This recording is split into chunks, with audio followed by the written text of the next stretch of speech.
तकरीबन 10 साल के बाद रिया गांव में अपनी दादी के पुराने घर में वापस आ गई। आम के दरख्तों और खामोशी से घिरी हुई एक पुरसुकून ऊंची जगह। नानी गेट पर खड़ी मुस्कुरा रही थी। इसके चांदी के बाल हमेशा की तरह साफ सुथरा बंधे हुए थे।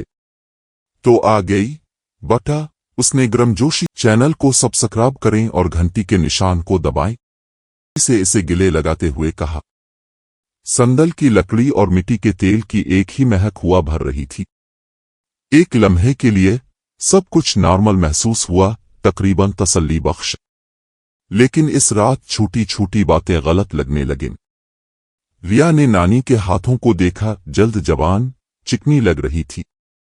रात के खाने पर नानी ने वो खाना पेश किया जो उसने पहले कभी नहीं पकाया था। रिया की पहचान न होने वाली जबान में दुआ की। बाद में जब रिया ने अपने मरहूम दादा का जिक्र किया तो नानी की आंखें नम हो गईं, जैसे वो उसे बिल्कुल याद नहीं कर रही हो। बेचैन होकर रिया बिस्तर पर चली गई, लेकिन आधी रात को ऊपर अटारी से आने वाली हल्की हल्की आवाज पर जाग गई। मुतजस्सिस और आधी नींद में वो हाथ में लालटेन लिए लकड़ी की सीढ़ियों पर चढ़ गई। हुआ गाड़ी और गिर्द आलूद थी। कोने में कुछ हरकत हुई, रस्सियों से बंधी एक शख्सियत कांप रही थी। रिया ने लालटेन उठाई तो इसका खून ठंडा हो गया। ये नानी थी, इसकी असली नानी, कमजोर, खौफजदा, सरगोशी में। बेटा सुनो, वो नीचे वाली में नहीं हूं। इससे पहले कि रिया कोई रद्दे अमल जाहिर करती, सीढ़ियों से धीमे कदमों की आवाज गूंजी। लालटेन टुमटमा रही थी।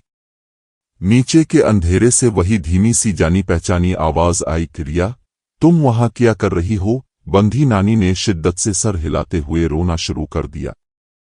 रिया सीढ़ियों की तरफ मुड़ी, जैसे कोई साया नजरों में चढ़ गया हो, और मध्यम रोशनी में इसने अपनी दादी के चेहरे को फिर से मुस्कुराते हुए देखा।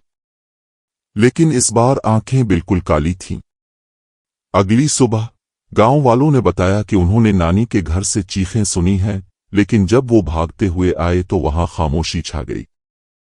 सिर्फ एक औरत सहन में सुकून से बैठी एक पुरानी लोरी गुनगुना रही थी।